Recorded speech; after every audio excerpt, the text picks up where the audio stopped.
The year was 1988. People were, according to the movies, walking around solving their Rubik's Cubes, wearing their acid-wash jeans, and, of course, listening to their Walkman. But their lives were about to change with the release of Tecmo's Ninja Gaiden.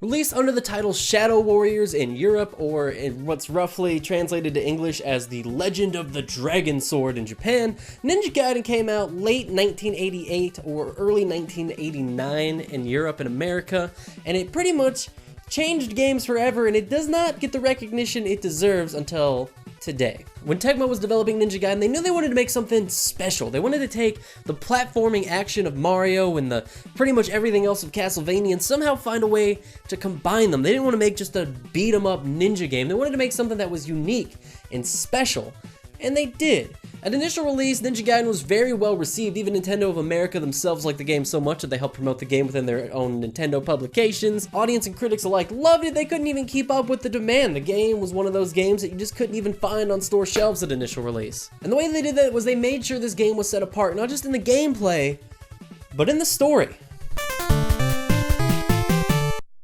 I was lucky enough to play Ninja Gaiden as a kid. I may not have been alive when the game was initially released, but we had it when I was growing up. So I remember this game being one of the first games I ever played with actual cutscenes. And now sure, I was too young to read, so it was entirely lost on me. I had no idea what was happening, but they had cool pictures. But they didn't want to just tell a story. They wanted to tell a story in a way that was new, and that's where they invented what they called at the time Tecmo Theater. You see, Tecmo Theater was a way to present storylines through cutscenes, and while there had been cutscenes in video games before, in games like Pac-Man or Donkey Kong that had minor little things like Pac-Man walking across the stage, walking across the stage, I guess I should say, Donkey Kong stealing your girlfriend. While they had these things, we didn't really have what we would consider to be cutscenes by today's standard, until Ninja Gaiden.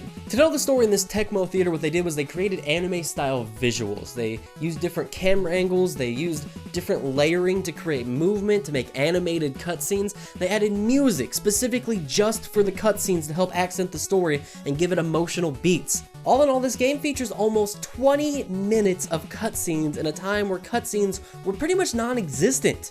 Now, the story itself is set up like kind of a cheesy 80s action movie, and I love it. I'm gonna have to give you a quick plot rundown, and just be warned, it's gonna get weird. So in the beginning of the story, Ryu's dad, Ken, and yes, that is a Street Fighter reference, goes off to fight a mysterious duel in the middle of the night in what many of us would consider to be the greatest NES cutscene of all time. This opening cutscene was absolutely mind-blowing. When he doesn't return, Ryu finds a mysterious note telling him to head to America to look for an archaeologist named Walter. Before he manages to reach Walter, he is shot by a mysterious woman with a tranquilizer. After shooting him, he wakes up locked in a cage where she appears to let him out. She hands him the mysterious shadow statue and tells him to run and escape and that there's no time to explain. Classic 80s cliche.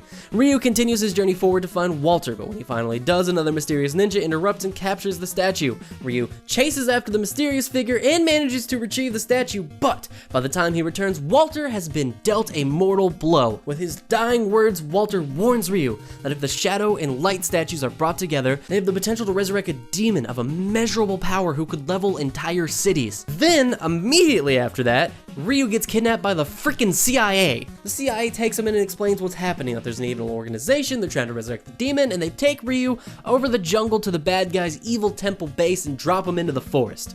Apparently they couldn't get any closer than that forest. You know, they couldn't have dropped him off at the temple. Would have been helpful. Ryu battles his way through the jungle, climbs the mountain, defeating hordes of enemies along the way. Upon finally reaching the top, he finds the villain Hakios? I really don't know. Pick your favorite. He finds the villain is holding the woman from earlier captive and forces him to hand over the statue. He then comically falls through a trapdoor. He starts re-climbing the mountain where he encounters Bloody Moth.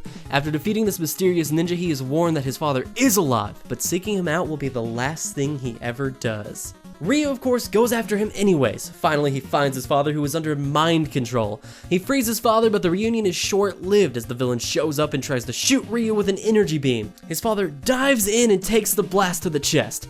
Ryu kills the villain, but then it's the Blood Moon. The statues transform into the demon, which Ryu also kills. As the temple starts collapsing around them, Ryu goes to seek out his father Ken. He finds him and holds him in his arm, but Ken is dying. Ken tells Ryu that he must take the girl and escape and leave him behind as the building collapses around him. Ryu grabs the girl and escapes out. After all of this, the head of the CIA contacts the young woman and tells her to kill Ryu, but she's like, nah, screw that, I'm gonna stay with this guy, he's an awesome ninja and you suck. And then Ryu swears vengeance on the CIA agent, and it's happily ever after, except not really. There's a lot of other stuff that happens in the future games, and like none of it's happy at all. It's really depressing, actually. So depressingly ever after. By today's standards, this made it just seem like a crazy, out there, over-the-top action plot, but by those days, this was absurd in a good way. People were telling stories like, guy goes to get princess, or guys go to murder Dracula, or no story at all, just jump through some levels was probably the most common one of them all. This game totally changed the way that people viewed the potential of video game stories. It opened up an entire world not only in what your story could tell, but how you could tell it too. But it's not just about the story itself, it's about the presentation. Music, the graphics, everything in this game. The track list for this game is an absolute list of hottie bangers. It rocks, start to finish. As I mentioned earlier, it's not even just the story that's told through cutscenes, but the music has individual tracks for each cutscene that help carry the emotional beats of the story. I mean, just listen to this epic duel track. It's full of high energy. It's intense, it's suspenseful, it's the perfect build-up to that epic climax at the end. If you heard this as a kid, it has stuck with you. And just the game music itself is criminally underrated. I never hear anybody mentioning this track list when they talk about best video game soundtracks, but just, I'm gonna let it speak for itself, because this track list is absolutely fantastic.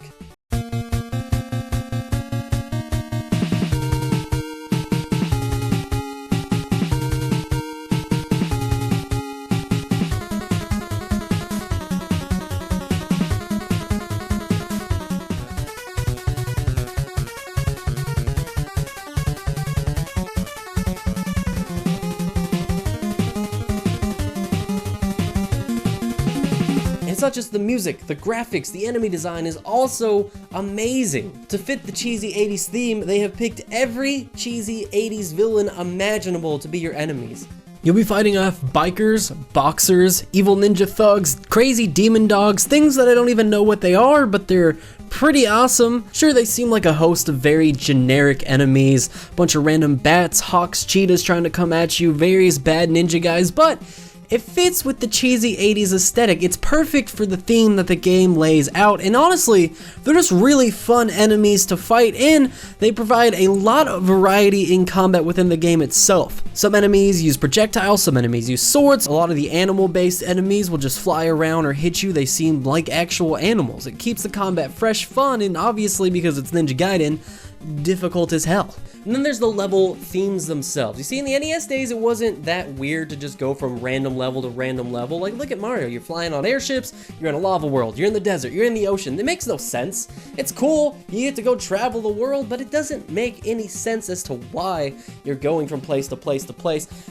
Not Ninja Gaiden, though. In Ninja Gaiden, there's this wonderful story that takes us from exotic locale to locale, and more than that, the game developers even said, when they were making the game, they wanted to find areas that would make sense for why there would be a ninja there versus like a soldier. So they picked ruined temples, things that would require advanced acrobatics to climb, forests that would be harder to navigate with a lot of equipment, but if you were a lightweight ninja on foot, you could get through liggity-spliggity. Don't know why I said that. The level themes were carried through the story so that not only they made sense, but they were designed to make sense for the character to be in to begin with. Oh, and plus they all look great. But of course we gotta talk about the gameplay, the most important thing. The basics of Ninja Gaiden is you have your sword, which you use as your main form of combat. You can strike it pretty quickly on the ground, and you can strike it once in the air. It also has like the most satisfying hit noise ever. Apart from your sword, you can collect additional secondary items, much like in Castlevania. In this game, you use these little points that you also collect as uses. So while you don't have a set number of shurikens, you have a set number of energy that will let you use shurikens. Apart from the shurikens, you also have giant floating ninja stars that swing back and forth that lead to really cool strategies, like learning to jump and space it out so that the ninja star keeps going and going because it doesn't stop until it hits you. You've got this spinny cyclone attack, which is probably the most useful weapon in the whole game. You've also got a giant fire ring that you can wear and another giant fire ring that you can throw. And apart from the fantastic action combat in the game, there's also fantastic action platforming in the game. You stick to walls, but you don't climb walls, so you have to use special techniques like jumping off the wall back and forth to gain height. It feels great to master. It feels even better now that you can play it on a PlayStation controller instead of an NES controller, which will make your hands bleed. The way that the game uses these techniques to have you flipping back and forth to create optional paths. There's upper paths, lower paths, and constant levels. It gives you not only a variety of options, but it makes you feel like a ninja, as you can absolutely just blast through levels if you have the skill, but it's punishing and it's difficult. Enemies spawn in quick, they are not messing around, they will kill you, but if you have the speed, you can absolutely get past every one of them. Now, this game is, of course, notorious for its insane level of difficulty, a legacy that has lived on. I mean, this game was the Dark Souls being Dark Souls before Dark Souls was Dark Souls. The way Ninja Gaiden's life system works is that you have 3 lives. If you die 3 times, you get a game over. When you lose a life, you go back to the beginning of the level. When you get a game over, you go back to the beginning of the act. And if you happen to turn off the console, you go back to the beginning of the game. That's right, there's no save points here, there's no password system here. There's nothing. Now, with all that in mind, I'd like to get to a list that I wrote while doing this review that I call the big list of evil things that Ninja Gaiden does to the player. It's long, but it's an accurate title. Enemies spawn on all sides of you. Yes, left, right, up, and down. They spawn every time you pass their spawn point on screen, and some enemy spawn points are so strategically placed, if you try to stand on the edge of a cliff, the enemy will spawn endlessly. On top of that, if you go to the right and then back to the left on a different level of verticality, it'll make the enemy spawn on a different level of verticality as well, making the enemy unpredictable. Getting hit by an enemy causes knockback, which is the primary source of difficulty in this game. Once you get hit, you go flying backwards and are stunned until you hit the ground, or very often, fall into a pit and die. It just causes so many insta-deaths in combination with poorly placed enemies, or more like maliciously placed enemies, and the occasional reverse hitbot.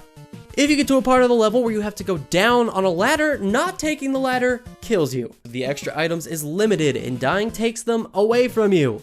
If you die on a boss, sometimes you go back to the beginning of the level. Sometimes you go back to the beginning of the entire act. Yeah, apparently the developers knew there was a glitch in the game where if you died on any of the 3 final bosses, which you have to beat back to back to back, it sends you to the beginning of the entire act, not to the beginning of the level. The developer knew about this and thought, hey, that's a pretty dick move. Leave it in. Enemies that track your movement are frequent, and the programming behind them could be used to fly US Army missiles because they basically never miss. There's constantly enemies spawning over huge jumps that will insta-kill you if you get hit in the air. Some enemies have no cooldown between attacks and do multiple hits of damage per attack. Some levels pretty much have to be memorized to be beaten. And now that we got that out of our system, it's not actually all evil. Despite so many of the levels being totally malicious, many of the boss fights are just easily exploitable patterns. One boss you literally just have to beat down as quickly as possible, which could have been difficult to learn initially, but once you figure it out, you literally just run forward and slash them a bunch of times until you win. Really, in general, none of the bosses except for possibly the final 2 are any sort of difficulty at all compared to the rest of the game. And while I will say a lot of the difficulty only really exists in the latter half of the game, having not played the game in about 6 years myself, I was still able to get to the end of World 3 without really dying at all. Your sword range, in addition to your bonus items, also is actually very forgiving. Again, if you have the speed, most of the cheap deaths can actually be entirely circumvented. It may require a high level of skill, but it's not unfair. It's just very difficult. Now, I would never tell you to go download a ROM and then play it on an emulator that featured save files, because that would not be right. And if Nintendo's listening, I would never say that. I'm all for you, Nintendo. Don't demonetize my videos. I love you. All right, now that they're gone, do that. It's perfect. when you can play this game on an emulator and use save states, it fixes basically every problem. And you can use it to get a more authentic experience where maybe you just want to beat a couple levels a night and then you want to come back to it. So maybe you only use the save states, but then you stick to the regular traditional live system. Or maybe you finally just want to see the end of the game for the first time, so you use it at the beginning of every level or every world or every 12 steps or every 2 steps. This game's really hard at times. See, back in the day when games needed to up their difficulty to create more length, this entire game could be beat in about 45 minutes, but you don't want to sell someone a game for their NES console that they can beat in 45 minutes, so you gotta lengthen it out. You gotta add an extra padded difficulty. So that's what this game did. Now, if you remove that, if you cut that edge off of this game by playing it on emulators with save states, it becomes an absolute must-play experience. Overall, I think this game is great. I think that this game does not get enough appreciation for what it's done for gaming culture, not just in its cutscenes, but its gameplay and everything. This game was a fantastic hit back in the day that, due to its insane difficulty, has kind of fallen into obscurity over the years, but it's just not right. This game is just as important to the NES era as Castlevania was, as Mega Man was, as any of those classics that everybody goes back to was, but it just doesn't get the recognition it deserves.